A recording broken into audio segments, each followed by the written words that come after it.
మాతృదేవోభవ. విశ్వంబంతయు నిండి దోచునదె సాధ్వీ నీ స్వరూపంబు, బుద్ధిశ్వేతాబ్జము రేకు విప్పునెడ జాతిద్వేషముల్ నిల్చునే. విశ్వంబంతయు నిండి దోచునదె సాధ్వీ నీ స్వరూపంబు, బుద్ధిశ్వేతాబ్జము రేకు విప్పునెడ జాతిద్వేషముల్ నిల్చునే. విశ్వంబంతయు స్వస్వరూపమున అన్వేషించు శ్రీయోగికే, విశ్వంబంతయు స్వస్వరూపమున అన్వేషించు శ్రీయోగికే, శశ్వచ్ఛాంతి లభించు శశ్వచ్ఛాంతి లభించు మాతృకరుణా సాకల్యధీకుల్యమై. శశ్వచ్ఛాంతి లభించు మాతృకరుణా సాకల్యధీకుల్యమై. తల్లిదండ్రుల ప్రేమని ఆశీర్వచనాన్ని పొందగలిగితే అది ఎంత విశాలం చేస్తుంది మనస్సుని అంటే, విశ్వంబంతయు నీస్వరూపమున, విశ్వంబంతయు నిండి దోచునది సాధ్వి నీస్వరూపము.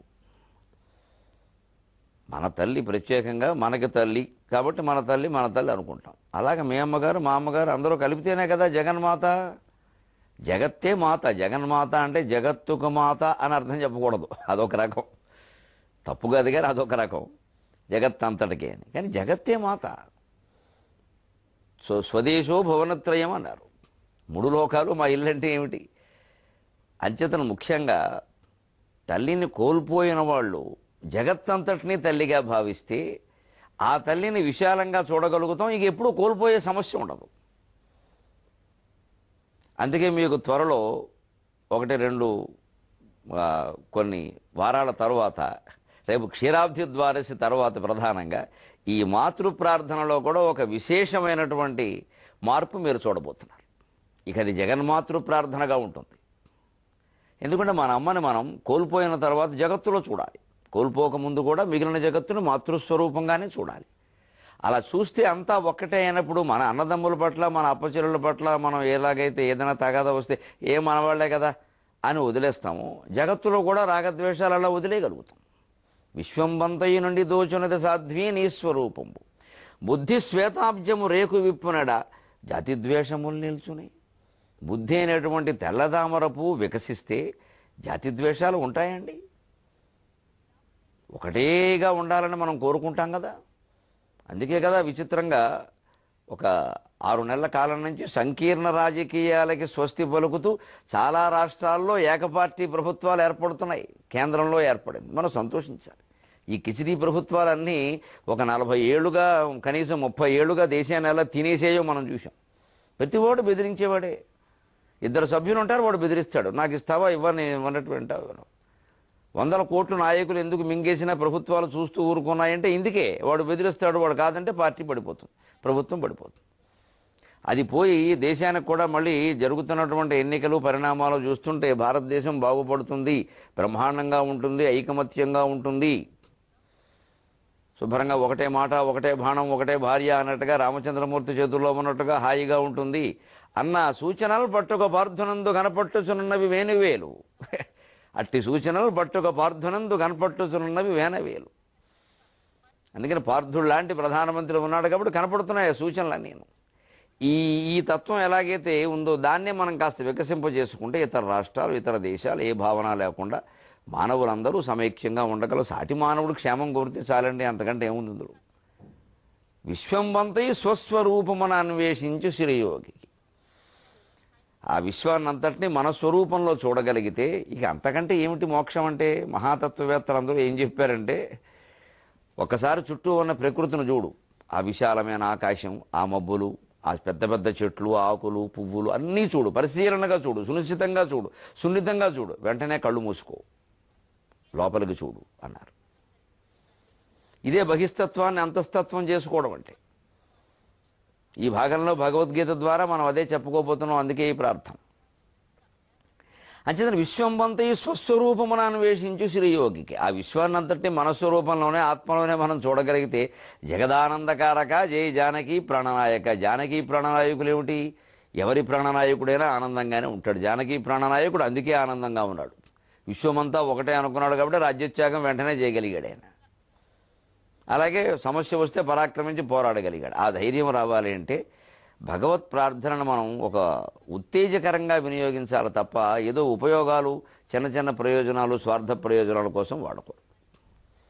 ఏబిఎన్ ఆంధ్రజ్యోతి ప్రేక్షక మహాశయులందరికీ నవజీవన వేదం అనే కార్యక్రమానికి సాగుతున్న సామాజిక వ్యాఖ్యలో 207వ భాగానికి స్వాగతం పలుకుతున్నాం.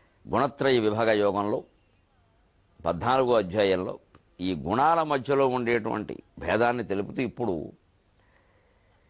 ఈ గుణాలన్నీ ఇలాగే కొనసాగుతూ ఉంటే ఒక ప్రమాదం ఉంది అర్జున.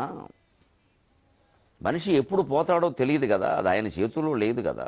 అంటే ఆయన నిర్ణయించుకున్నదే, మనిషి నిర్ణయించుకున్నదే. దేవుడు ఎవరు నిర్ణయించడం మృత్యువుని, మన కర్మ నిర్ణయిస్తుంది. ఆ కర్మనే దేవుడు అన్నారు. అది ఖచ్చితంగా అమలు జరుగుతుంది. ఎందుకంటే ఆ అమలు జరిగేటువంటి ప్రణాళిక ఏదైతే అతని గుండెల్లోనే ఉంది, అతని గుండెల్లోనే ఉంది. ఎందుకంటే మనం ఏం చేస్తాం, దేని గురించి అయినా మనలో మనం వెతకం. మన వస్తువు పోతే ఇతరుల దగ్గర వెతుకుతాం, మన జేబులో వెతకం. అందుకే కదా గోవిందుడు అందరివాడేలో రామచరణ్ తెలివైన పని చేశాడు. సెల్ ఫోన్ గురించి కాజల్ వెతుకుతూ ఉంటే తీసుకెళ్ళి ఆవిడ జేబులో పారేసాడు దాన్ని. ఇంకెక్కడ వెతుకుతుంది? అది అక్కడే ఉంది. మళ్ళీ ఈయన వచ్చి పట్టుకునే వరకు తెలియలేదని. సినిమాల్లో ఇంత గమ్మత్తైన వేదాంతం ఉంటుంది గమనిస్తే. అలాగే భగవంతుడు ఏం చేశాడంటే ఆయన మన గుండెలోనే దాక్కున్నాడు. ఎందుకంటే మనం మన గుండెలో తప్ప అంతటా వెళ్తున్నాం. కాశీలో ఉన్నాడా? శ్రీశైలం ఖాయమండి. శ్రీశైలం సరే, అసలు తిరుపతి అండి, తిరుగులేదండి అంటాను తప్ప వీటన్నిటినీ మించింది మన హృదయం అనే విషయం ఎప్పటికి గ్రహించు. అందుకని ఆయన మన గుండెలోనే ఉంటాడు. హిరణ్యకశ్యపుడు ఎంత వెతికినా నువ్వు కనపడలేదయ్యా అంటే శ్రీ మహావిష్ణువు నారదుడితో ఉంటాడు, ఎందుకు కనపడతాను? వాడు అన్ని చోట్ల వెతికాడు, వాడు గుండెల్లో వెతకలేదు. వెతకడం నాకు తెలుసు, అందుకే నేను అక్కడే దాక్కున్నాను అన్నాడు. ఎంత గమ్మత్తైన విషయం అండి భాగవతంలో. 7 రోజులతో ముగించడం ఏంటండి భాగవత పారాయణని జీవితాంతం చేయాలి. కానీ 7 రోజుల్లో ముగిస్తే ఏం తెలుస్తుంది? రోజుకో 7 గంటలైనా కూర్చుని చదవలసిన గ్రంథాన్ని 7 రోజుల్లో 7 గంటల్లో 7 అంకె ఒకటి పెట్టుకుంటే 7 జీవితం అంతా ఏం కలిసి వస్తుంది దానివల్ల? ఇంత గమ్మత్తైన విషయాలు ఉన్నాయి భాగవతంలో. నువ్వు ఎందుకు ఆయన గుండెల్లో దాక్కున్నావు అంటే అక్కడ వెతకడయా మనిషి. ఎప్పుడు అంతటా వెతుకుతాడు, నాకు తెలుసు. క్షేత్రాలు తిరుగుతాడు, తీర్థాలు తిరుగుతాడు దేవుడి కోసం. తనలో తాను వెతకడు. అందుకే తనలో తాను రవంత మారడు. జగత్తంతా మారుద్దామని చూస్తాడు కానీ తనను మార్చుకోడయ్యా. నాకు తెలుసా వ్యవహారం, అందుకే నేను వాళ్ళ గుండెల్లోనే ఉంటాను. ఇవన్నీ చోట్ల ఉన్నాను కూడా వాళ్ళ భ్రమ. నేను అక్కడ ఉండను. పైగా వాళ్ళు నన్ను ఉందామనుకున్నా ఉండనిస్తున్నారా? కొన్ని లక్షల మంది వచ్చి అక్కడ పర్యావరణం పాడు చేసి ఊపిరాడకుండా ఉక్కిరి బిక్కిరి చేసి నన్ను వెళ్ళగొట్టేస్తున్నారు. నేను ఉండనిస్తే కదా, ఎక్కడ సుఖంగా ఉంటే అక్కడ ఉంటాను నేను. మీరు మాత్రం ఏం చేస్తారు? ఒక్కపోస్తుంటే ఉంటారా? నాకు ఒక్కపోసేస్తోంది ఎంతమంది ధ్యానంతో. అందుకని నేను ఉండను. నేనేం చేస్తాను? ఇంట్లో కూర్చుని ఎవడు సుఖంగా ధ్యానం చేస్తూ ఉంటాడు, వాడు గుండెల్లో ఉంటాను. యోగిహృత్ ధ్యానగమ్యం, యోగిహృత్ ధ్యానగమ్యం. ఆ తెలుసుకున్నవాడే బాగుపడతాడు. అందుకని నేను అక్కడ ఉంటానయ్యా అన్నాడు. అందుకని అది చూసుకోరబ్బాయి. అందుకని ఆ గడియారం, కర్మ బంధంతాలు గడియారం వారి గుండెల్లోనే ఉంది. అది వారు చూసుకోరు, ఖచ్చితంగా అమలు జరుగుతుంది. ఎక్కడో ఉంటే అమలు జరుగుతుందో చెప్పారు, అక్కడే ఉంటుంది. వారు అక్కడ వెతుకోరు, దాన్ని ఏం చెయ్యరు. అందుకని అది ఎప్పుడు ముంచుకొస్తుందో తెలియదు మృత్యు అనేది. వచ్చినప్పుడు మనం సత్వగుణంలో ఉన్నామా, రజోగుణంలో ఉన్నామా, తమో గుణంలో ఉన్నామా చాలా ముఖ్యం.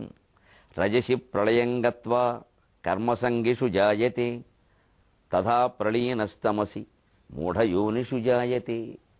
ఇది చెబుతున్నమాట. సత్వగుణంలో ఉన్నవాడు ఏమవుతాడో ఇదివరకు చెప్పుకున్నాం. ఉత్తమ జన్మలు వస్తాయి, ఉత్తమ లోకాలు వస్తాయి, మోక్షం రాదు. సత్వగుణం గొప్పదనుకోవద్దు. ఈ రెండింటికంటే అది గొప్పది, అంతే. ఈ రెండింటికంటే అది గొప్పది. క్లాసులో 30 మార్కులు వచ్చిన వాడికి తప్పుతాడు పరీక్ష. అంతకంటే 50 వాడు గొప్పవాడు, అంతకంటే 70 వాడు గొప్పవాడు. 70 వాడు గొప్పవాడు కానీ 70 వాడు వీళ్ళందరికంటే మంచివాడని ఏం కాదు. 70 వాడు కూడా ఈ 30 వాడు 40 వాడు చదివినట్టుగా ఏడాది చదవాల్సిందే. ఇవి 70 మార్కులు వచ్చాయి కదా అని వీడు ముందేం పంపించరు పైకి, అంతే కదా అని చెప్పి సత్వగుణం అంతే. దాన్ని కూడా విడనాడి గుణాతీత వ్యవస్థకి వెళ్లాల్సిందే. అది తర్వాత చెబుతాడు. రజసి ప్రళయంగత్వ కర్మసంగిషు జాయతే. రజోగుణంలో ఉండగానే ఆ రాజకీయాలు, ఆ పోటీ పడ్డాలు, ఇవే రజోగుణం అంటే. రాజకీయం అనుకోవద్దు దయచేసి. మనం ఎక్కడ పోటీ పడుతున్నామో, ఇంట్లో అత్తా కోడలు, అన్నదమ్ములు, తోడళ్ళు, ఈ బంధుత్వాల మధ్యలో కూడా పోటీలు చాలా ఉన్నాయి. వాళ్ళకు ఉన్నప్పుడు మనకు ఎందుకు ఉండద్దు? అసలు మనకు కారు అవసరం లేదు, మనం బాగానే ఉన్నాం. కానీ వెంటనే మన బంధువులు ఎవరో, మన తోడోళ్ళు గారో, మన బావమరిది గారో, మన పక్కింటి వాడు కారు కొనడానికనే మనం కూడా కొనేద్దాం. ఏమిటి వాళ్ళేనా? పైగా మన చోట్లో వాళ్ళు కారు పెట్టుకుంటున్నారు, మనమే పెట్టుకోవచ్చుగా. ఎందుకండి మన చోట్లో వాళ్ళు పెట్టుకుంటే మనకు ఆనందం, హాయిగా ఇచ్చేసాం. మనతో వాళ్ళు సఖ్యంగా ఉంటారు, మీరు చోటు ఇచ్చారండి మాకు పెట్టుకు ఎప్పుడైనా కావాలంటే కాస్త ఎక్కనిస్తారు, సుఖంగా ఉంది, పెట్రోల్ వాళ్ళది, పీఠం మంది, పెట్రోల్ వాళ్ళది, పీఠం మంది, ఎంత సుఖమండి. అందుకని ఈ ఆనందాన్ని పొందడం మానేసి బాలచంద్ర మందు పవళించడు స్వామి గొల్ల ఇండ్ల పాలు కోరలేదే, ఎదుటివారి సొమ్ములు ఎల్లవారికి తీపి విశ్వదాభిరామ వినురవేమ అన్నాడు వేమన్న గారు, శుభ్రంగా వేదాంతం తెలిసిన పెద్ద మనిషి. అందుకే పాలసముద్రంలో ఉండేవాడు కూడా కృష్ణావతారంలో ఎదుటి వాళ్ళ ఇళ్లలో పాలు ఎందుకు తాగాడు, అవంత రుచిగా ఉంటాయి. మనకు కూడా అంతే, ఎవరో కారెక్కిస్తే గొడవ వదిలిపోయాయి, మనకి ఎందుకు సొంత కారు అనవసరంగా. ఏదో మా నాన్నగారు అనేవారు చిన్నతనంలో, గేదెని అమ్మేస్తే మేము బాధపడ్డాం, అమ్మేశారు. ఏమిట్రా 2 రూపాయలకి పాలు దొరుకుతుంటే, సేరు పాలు 2 రూపాయలకు దొరుకుతుంటే 2 వేలెట్టి గేదె కొనడానికి నేనే విర్రాడా అన్నాడు ఆయన. ఊరికి మేపడం, గడ్డి చేయడం, పేడ చేయడం ఎందుకు వచ్చింది అన్నాడు ఆయన. అప్పుడు అర్థం కాలేదు, కానీ తర్వాత అర్థమైంది ఆ విషయం. అంచేతన సుఖంగా మనకి ఉన్నంతలో సాధారణ జీవనాన్ని గడపాలి, అప్పుడు రజోగుణానికి పాల్పడకుండా ఉంటాం. మరి రజోగుణానికి పాల్పడితే ఎటువంటి జన్మ వస్తుంది? రజసి ప్రళయంగత్వ కర్మసంగిషు జాయతే తమస్తథా ప్రళీనస్తమసి మూఢయోనిషు జాయతే. రజోగుణంలో ఉండగా చనిపోతే ఎటువంటి జన్మ వస్తుంది? కర్మసంగిషు జాయతే. మళ్ళీ ఆ కర్మ మార్గంలోనే ఉండి అలాగే చేసుకుని అలాగే ఏడవలసిందే. దానికి ఉదాహరణ అర్జునుడు, భగవద్గీత విన్న అర్జునుడు. భగవద్గీతను విన్న అర్జునుని ఆ పద్మాక్షుడే చూపగా భగవద్రూపముగన్న అర్జునుని ఏ బంధాలు వెన్నాడెనో తగ ముక్తిన్బడయంగనేరడట అంతన్ భక్త కన్నప్పయై తెగి కన్నిచ్చే త్రినేత్రమూర్తికిని అంతే త్యాగమే మోక్షమౌ. కన్నప్పను చూసి కాళహస్తిలో అప్పుడు ఆవేశంతో అలిన పద్యం ఇది. భగవద్రూపాన్ని చూశాడా, భగవద్గీత మొత్తం విన్నాడా మనందరికంటే ముందుగా. ఆయనకి రాలేదు మోక్షం, అంత తేలిగ్గా లేదని మోక్షం అప్పడమా అనపకాయ. స్వస్వరూప జ్ఞానాన్ని పొందవలసిందే. తీర్థాలు, క్షేత్రాలు, మునగడాలు, తేలడాలు మోక్షం ఇస్తాయనుకోవడం పరమ అజ్ఞానం, భగవంతుడే చెబుతున్నాడు స్వయంగా. ఇవి కేవలం చిత్తశుద్ధిని మాత్రమే ఇస్తాయి, మళ్ళీ జ్ఞానం పొందవలసిందే. ఉన్న జ్ఞాపకాలన్నీ, పాపాలు, పుణ్యాలు సమస్తమన్నీ మనస్సులోంచి మనం గెంటేయాల్సిందే. ఇవి నావి కాదు అని తెలుసుకోవలసిందే. అదే జ్ఞానం, అదే అద్వైతం, అదే అభేద జ్ఞానం, అద్వయ జ్ఞానం. అది పొందితేనే మోక్షం. జ్ఞానాదేవత కైవల్యం, ఇంకో మార్గమే లేదు. అందుకని అర్జునుడు అలా పొందలేకపోయాడు. ఇంత విన్నా కూడా, ఇంత చూసినా కూడా అది తాత్కాలికమైంది అతనికి. మళ్ళీ అభిమన్యుడు పోతే ఏడుస్తూ కూర్చున్నాడు. గురువుగారు దృష్టజుమ్ముడు చంపగానే రెచ్చిపోయాడు. ఆయన కర్మ కొద్దీ ఆయనకు జరిగింది, ఎందుకంటే అంత కోపం. మరి మనం భూరిశ్రవసుల మీద బాణం వేసినప్పుడు, ఆయన తలక ఆయన చేయి దగ్గొట్టినప్పుడు, ఇక్కడ సాత్యకి ఈయనకి బాగా కావలసిన వాడు, సాత్యకు కోసం అని చెప్పేసి ఈయన అక్రమంగానే భూరిశ్రవసుడు భుజం ఖండించాడు. మరి నిబంధనల ప్రకారం చెప్పాలంటే అర్జునుడు చేసింది అక్రమమే. సాత్యకి భూరిశ్రవసుడు ద్వంద్వ యుద్ధం చేస్తుంటే దూరం నుంచి సాత్యకి మీద ఎత్తిన కత్తిని, భూరిశ్రవసుడు ఎత్తిన చేతిని అర్జునుడు ఖండించాడు దూరం నుంచి. భూరిశ్రవసుడు దాంతోనే విరక్తి వచ్చి, ఏమిటయ్యా పెద్దవాడు కూడా నిబంధనలు పక్కనట్టు మీరు ఇష్టం వచ్చినట్టు చేస్తారు, ఎందుకు వచ్చిన యుద్ధం ఇది అని ఆ ఒంటి చేత్తో అన్నీ మానేసి కూర్చుని ఆ బాణాలనే అతను దర్భలుగా వేసుకుని ధ్యానం మొదలుపెట్టాడు. అప్పుడు వెళ్ళి సాత్యకి లేచి నరికేశాడు. అర్జునుడు కనుక ఆ పని చేయకపోతే, భుజం నరక్కపోతే, భూరిశ్రవసుడి చేతిలో సాత్యకి గోవిందా, కృష్ణుడు తమ్ముడని ఏమీ లేదు అక్కడ. ఈ పని ఈయన చేయొచ్చు. మరి దృష్టజుమ్ముడు ఆయన కోపాలు ఆయనకునే, దానికేముంది, ద్రోణాచార్యులు ఆయన వెళ్ళి నరికేశాడు. ఈయన చేస్తే తప్పు, వాళ్ళు చెప్తున్న వాడు చేస్తే తప్పు అవుతుందా, ఈయన చేస్తే ఒప్పు అవుతుందా? మరి సాత్యకి చేసిన పైన దృష్టజుమ్ముడు చేశాడు. అంచేతను అన్యాయాలు అనేవి జరగడం మొదలుపెట్టాక, మంచివాళ్ళు కూడా చెడిపోవడం మొదలుపెట్టాక ఇక గొంగళీలు అన్నం తినడమే, వెంట్రుకలు ఏరుకోవడం అనవసరం. గొంగళీలు అన్నం తింటున్నాం, ఇక ఇందులో ఏమి ఏరుతాం? ప్రతివాడు ఏదో రకంగా వంకరదారి పడుతున్నవాడే. పాండవులు లేదు, కౌరవులు లేదు. ఈ రజోగుణం అర్జునుల్లో ఉంది కాబట్టే భూరిశ్రవసుల విషయంలో ఇలా చేశాడు కాబట్టి, అభిమన్యుడు పోయినప్పుడు దుఃఖానికి విపరీతంగా లోనయ్యాడు కాబట్టి, ఆ కక్ష తీర్చుకుందుకు ముందు వెనక చూడకుండా ఎలాగైనా సరే సాయంత్రం వరకు చంపేస్తానన్న సైంధవుడి మీద కోపంతో 2 లక్షల మందిని చంపేశాడు కాబట్టి, చివరిలో కూడా మళ్ళీ బోయేవాళ్ళు తను ఎదిరించి చివరిలో ఎప్పుడో తనని గెలిస్తే బోయేవాళ్ళ చేతుల్లో ఓడిపోయారని బాధపడ్డాడు కాబట్టి, ఏకలవ్యుడు వేలు గోయించినటువంటి పాపం ఉండిపోయింది కాబట్టి, కిరాత రూపంలో కనిపించినటువంటి పరమేశ్వరుని గుర్తించకుండా కేవలం కిరాతుడైన యుద్ధం చేశాడు కాబట్టి, పంది కోసం పరమేశ్వరుడితో యుద్ధం చేశాడు కాబట్టి, మళ్ళీ చచ్చినట్టు కన్నప్ప జన్మ ఎత్తి పరమేశ్వరుడు కోసం పందిని వదిలేసి, ఒక వేటగాడు కాబట్టి పందిని వదిలేసి పరమేశ్వరుని పట్టుకుని మోక్షం పొందే వరకు ఆయనకి జీవితం తప్పలేదు. ఇది ప్రత్యక్ష నిదర్శనం. అది రజసి ప్రళయంగత్వ కర్మసంగిషు జాయతే తథా ప్రలీనస్తమసి మూఢయోనిషు జాయతే. ఇక తమో గుణంలో ఉండగా చనిపోతే లెక్క ఏమిటి? ఇది కూడా శ్రీకాళహస్తుల్లోనే కనపడుతుంది. శ్రీ సాలెపురుగు, ఆయన పూర్వజన్మలో సాక్షాత్తు విశ్వకర్మ కుమారుడు. ఆయన పేరు ఊర్ణనాభుడు.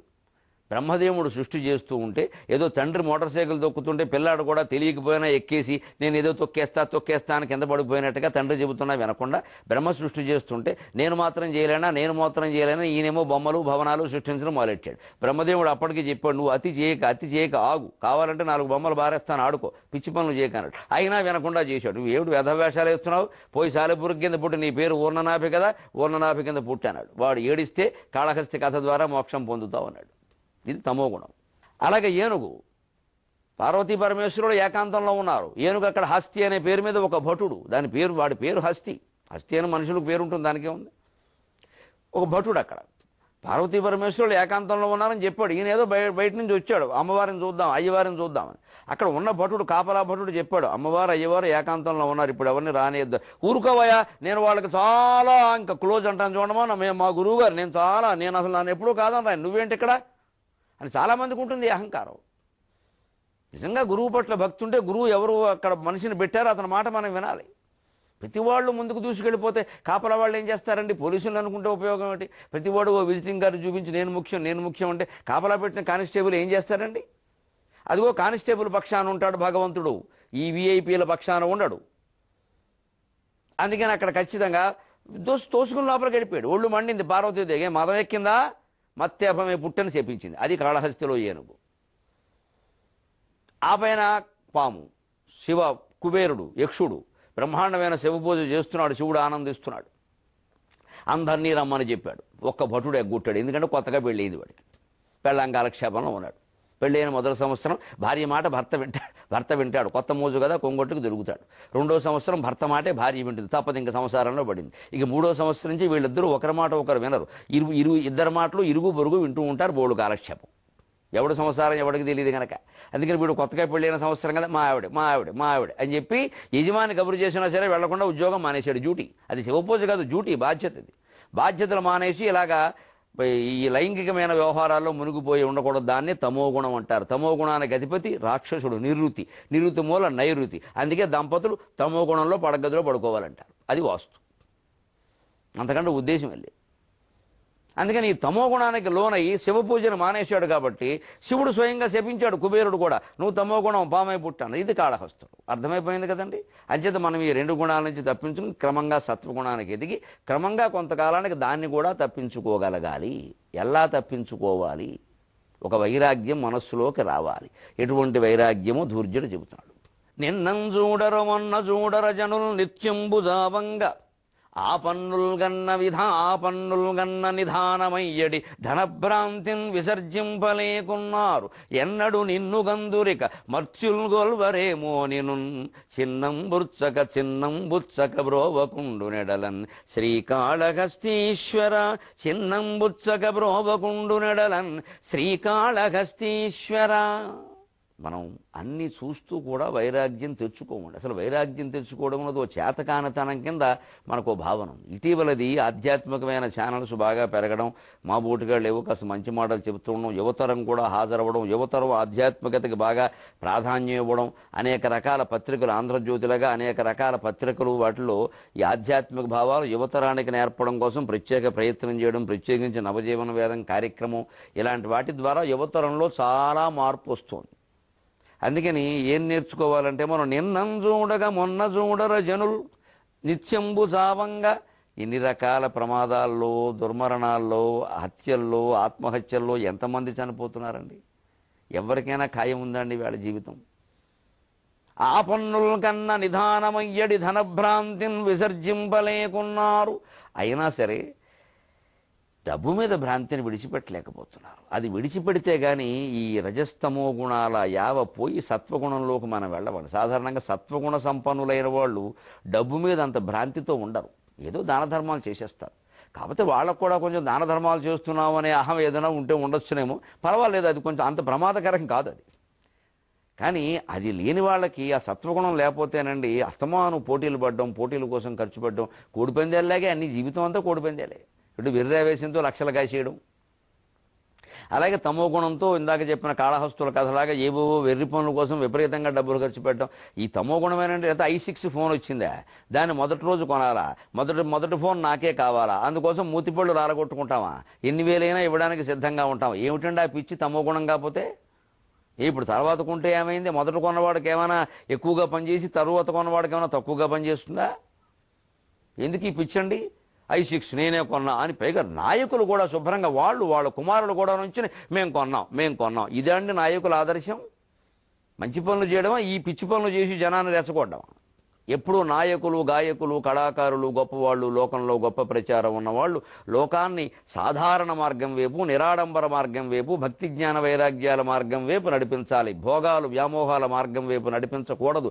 నగల దుకాణాలకి వెళ్ళకూడదు. ఐఫోన్ల గురించి ప్రచారాలు చేయకూడదు. మనం భక్తి జ్ఞాన మార్గాలు బోధించాలి. ఆ నాయకులను అలాంటి ప్రకటనలు చేయమనండి, ఎంత బాగుంటుందో లోకం. వాళ్ళని అనుసరించే వాళ్ళందరూ అలాగే ఉంటారు. యువతరానికి ఏదో గొప్పవాడు కావాలి, వాడు పక్కన ఫోటో దిగాలి, వాడి చేత ఆటోగ్రాఫ్ చేయించుకోవాలి, ఏదో ఉంటుంది. అందుకని మన దగ్గర నా దగ్గర నేను కొంచెం నన్ను ఏదైనా అడిగితే నేను తెలుగులో మాట్లాడతాను, నాకు చెప్పు, నేను నీకు సంతకం పెడతానని చెబుతాను. నేను తెలుగులోనే పెడతాను సంతకం. అలా కొంత పెట్టాను, కొంతమంది మారతారు కనీసం. పోనీ వాళ్ళు లంచం అడుగుదాం, తప్పే ఉంది. నువ్వు తెలుగులో మాట్లాడతావా అని అడిగి నేను సంతకం పెడతాను. అలా ఎంతమంది, కొన్ని లక్షల మంది నా చేసి సంతకాలు పెట్టించుకున్నారు, వాళ్ళందరూ మాట్లాడుతున్నారని నా నమ్మకం. కొన్ని వేళగాతో రేపైనా మాట్లాడతారు. అలా ఎందుకు చేయకూడదు? అలా కాకుండా సంతకానికి 1000 వసూలు చేస్తే ఏమవుతుందండి? కోట్ల రూపాయలు నా దగ్గర చేరితే నా పిల్లలు చెడిపోతారు. ఎందుకు చేయాలి ఈ పని? కాస్త లోకంలో ప్రచారం ఉన్నవాళ్ళు. అందుకని ఎవడు ఆపన్నులు దన్న కన్నా నిదానం అయ్యాడు. ఆపదలో ఉన్నవాళ్ళు ఎవరికో డబ్బు ఉంటే చాలమ్మా, అన్ని కష్టాలు తీరతాయి, డబ్బు ఉంటే చాలమ్మా, అప్పులు ఆ డబ్బుల్లో డబ్బులు లేక ఇబ్బంది పడిపోతున్నామమ్మా అని అనేవాళ్ళకి పోని వాళ్ళు ధనం గురించి సంపాదించారన్నా బాధపడ్డారన్న అర్థం ఉంది. అందరికి ఎందుకండి? ధనభ్రాంతిని విసర్జింపలేకున్నారు, ఎన్నడు నిన్నుగందురు. ఇక ఎప్పుడయ్యా ఆత్మధ్యానం చేసి నిన్ను చూసేది? మర్త్యులు కొల్వరేమో నిన్ను. అయ్యో ధూర్జటికి మన మీద ఎంత జాలి అంటే, అజ్ఞానులను చూస్తే జ్ఞానులకు అలాగే ఉంటుంది. శంకరాచార్యకి, ధూర్జటికి, ఇలాంటి మహానుభావులకి జాలి ఉండబట్టే కదండి శ్రీకృష్ణ పరమాత్మకి ఇలాంటి మంచి గ్రంథాలు మనకి దక్కాయి. అజ్ఞులు కొలవరేమో నిన్ను. స్వామి, ఈ మానవులు నిన్ను కొలవకుండానే, నిన్ను తెలుసుకోకుండానే మానవ జన్మ పోగొట్టుకుంటారేమోనయ్యా, నాకు చాలా జాలిస్తుందయ్యా వాళ్ళని చూస్తే. ఎవడెప్పుడు పోతాడో తెలియదు. నాతి దూరేం రుణామృత్యు. అయినా సరే దూరంలో లేదు మృత్యువును తెలుసు కూడా భగవద్ధ్యానం చేయరేమిటయ్యా? ఏమిటిది అజ్ఞానం? ఇదేనా ఎంతసేపు సంపదల కోసం, ఉద్యోగాల కోసం, ప్రమోషన్ల కోసం వెంపర్లాడమేనా? గర్ల్ ఫ్రెండ్స్ కోసం, బాయ్ ఫ్రెండ్స్ కోసం వాహనాలు బద్దలు కొట్టుకోవడం, బొరలు బద్దలు కొట్టుకోవడం, హత్యలు, ఆత్మహత్యలు చేయడమేనా? ఇంకేదైనా ఉందా? ఇదేమిటిది? ఇదేం ప్రపంచం అని చిన్నంబుచ్చగ బ్రోవకుండు నెడలన్ శ్రీకాళహస్తీశ్వర. నువ్వే వారిని దయచేసి చిన్నబుచ్చకుండా బ్రోవయ్యా అన్నారు. అంటే వాళ్ళు ఎలాగూ ప్రయత్నం చేసేలా కనపడడం లేదు కాబట్టి నువ్వే వాళ్ళని అందుకోవయ్యా. మనం చేసే ప్రయత్నం చిన్ముద్ర. ఈ 3 గుణాల నుంచి వేరుపడి జీవుణ్ణి దేవుడితో చేర్చరు, అది చెప్పుకున్నాం. భగవంతుడి అనుగ్రహం అంటే చిటికలో వస్తుందండి, చిటికలో వస్తుంది. గమనించండి, చిటికలో ఏం జరుగుతుందో. చిటికలా వేసాం మనం సరిగ్గా. అంటే చిటికలో కలుస్తున్నవి ఈ 2 వేళ్ళు, బొటన వేలు, మధ్య వేలు. అంటే ఏం జరుగుతోంది? బొటన వేలు దేవుడు అని చెప్పుకున్నాం కదా, దేవుడే తమోగుణం, రజోగుణం దాటి సత్వగుణాన్ని చేరుకుని దాన్ని కూడా వదిలేసి వస్తున్నాడు. ఇది చిటిక. ఇది మనం చేసేది చిన్ముద్ర ప్రయత్నం. ఇలాగ మనం చేస్తే, అదే దేవుడు చేస్తే ఆయన ఈ 3ంటిని దాటుకుని వస్తాడు ఇలాగ. అప్పుడే శబ్దం, అదే ఓంకారం. అంటే చిటికలో చేరుకోవడం. చిన్ముద్ర పురుష ప్రయత్నానికి సంకేతం, చిటిక దైవానుగ్రహానికి సంకేతం. దాని నుంచే చుటుక, చిట్కా లాంటి మాటలు వచ్చాయి. ఈ చిటిక నుంచే చుటుక, చిట్కా అంటే సూక్ష్మమైన ఉపాయం. ఎవరినో పిలవాలి, పెద్ద పేరు వాడికి వినపట్ల, దూరం. ఇప్పుడు ఇలాంటి చూడండి వస్తాడు. అందరినీ అలా పిలవకూడదు, అది వేరే విషయం. మా బోటుగాడు ఎవడో రైల్వే స్టేషన్లో కనపడితే ఇలా అనకూడదు. దాని పద్ధతులు ఉంటాయి. మన స్నేహితుడిని పిలవడం వేరు, పెద్దవాళ్ళని పిలవడం వేరు, తల్లి తండ్రి గురువులు అలాంటి వాళ్ళని పిలవడం వేరు. వాళ్ళ దగ్గరికి మనమే వెళ్ళాలి, వాళ్ళని పిలవకూడదు అసలు. అందుకని ఇలాగా ఇచ్చుటుగా చిన్నంబుచ్చగ బ్రోవకుండు నెడలన్ శ్రీకాళహస్తీశ్వర. ఎందుకు ఈ ధనభ్రాంతిని మనం విసర్జించాలి అంటే, ఒక కవి పరమ చమత్కారమైన పద్యం చెప్పాడు డబ్బు గురించి. డబ్బొక వింత రోగము, హఠాత్తుగా మాటలు మాయమవును, మేనుబ్బును నవ్వు కృత్రిమము, ఆడుచును ఊగుచునుండును కాలు మీద కాలు, అబ్బదు విద్య అక్షరము, ఆప్తులు చుల్కనయవుదురు, ఎప్పుడో డబ్బుల లెక్కలో కటకటను బడి ప్రాణము వీడునక్కట. డబ్బు ఉంటే చాలు పెద్ద రోగం వచ్చినట్టు. డబ్బొక వింత రోగము అది ఎటువంటిదంటే దాని లక్షణాలు, రోగానికి లక్షణాలు ఉంటాయి కదా.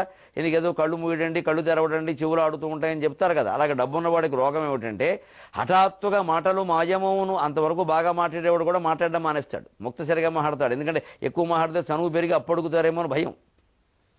మేను ఉబ్బును ఒకసారి కొంచెం లావెక్కుతాడు. అందుకే మామూలుగా పల్లెటూళ్ళలో వాటం ఉంది, కాస్త లావు వాడు ఉంటే వారికి ఏమిటండి అన్నీ లావే అంటారు. అన్నీ లావే అంటే అంతే అర్థం.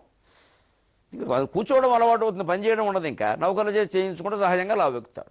మేను ఉబ్బును, నవ్వు కృత్రిమము. ఎవరన్నా చూసినప్పుడు సహజంగా నవ్వడు. ఏమిటో ఎక్కువ నవ్వితే చనువు ఎక్కువ డబ్బులు అడుగుతాడేమో బెంగ. ఓకే ఓకే వెంటనే ఏదో ఫోన్ రాకపోయినా సరే ఫేక్ కాల్ ఒకటి ఆయన నొక్కుకోవడం, ఇక్కడ నొక్కుని ఎవడో పిలుస్తున్నారు ఆయన ఇప్పుడు, ఎందుకంటే ఉంటే ఏమన్నా ప్రమాదం అని. నవ్వు కృత్రిమము. ఆ పైన ఊ కూర్చుని ఉండను, కాళ్ళ మీద కావాలి ఇలా వెంట మామూలుగా ఎలా వింటూ ఉంటాడు. దీన్నే ఓపీ, అవుట్ పేషెంట్ కాదు, ఒళ్ళు పొగరంటారు. వచ్చేస్తుంది వెంట నేను లేదా ఓకే ఒళ్ళంతా కొవ్వే, ఏదైనా సరే చెప్పుకోవచ్చు. దానికి ఏమైనా కొత్త నిర్వచనాలు మనం కనపడతాం. ఓకే అంటే ఒళ్ళంతా కొవ్వే, ఓపీ అంటే ఒళ్ళు పొగరు. వచ్చేస్తుంది వెంటనే. నవ్వు కృత్రిమము. ఊ కూర్చుని ఉండను, కాలు మీద కాలు. అబ్బదు విద్య అక్షరము. ఒక చదువు వచ్చే ప్రశ్న, ఎందుకంటే ఈ బడికి ఎడితేగా చదివితే కదా. మాస్టర్కి 10,000 మార్కులు ఇస్తాడు. ఆప్తులు చులకన యువతలు, బాగా దగ్గర వాళ్ళని కూడా చులకం చేసి మాట్లాడతాడు. డబ్బు వల్ల వచ్చినటువంటి గర్వం అది. ఎప్పుడో ఇంక ఇలా ఉన్నవాడు సుఖంగా ఉన్నాడు. ఎప్పుడో డబ్బుల లెక్కలో కటకటను బట్టి ప్రాణము వీడునక్కట. ఈ ఊరికే ఈ లెక్కలు, అక్కడ కర్ణాటకలో ద్రాక్ష తోట కొన్నాం, ఒరిస్సాలో ఏదో వంకాయ తోట కొన్నాం, ఈ లెక్కలు వేసుకుంటూ అవి ఎలా ఉన్నాయో ఏమిటో అని ఫోన్ చేయడం, వాడు ఎవడు పరక్కపోతే కంగారు పడ్డం, ఎవడన్నా ఆక్రమించేయడము, ఈ లెక్కల్లో పడి ఎప్పుడో అంతే. శ్రీమద్ రమారమణ గోవిందో హరి. సెలవు.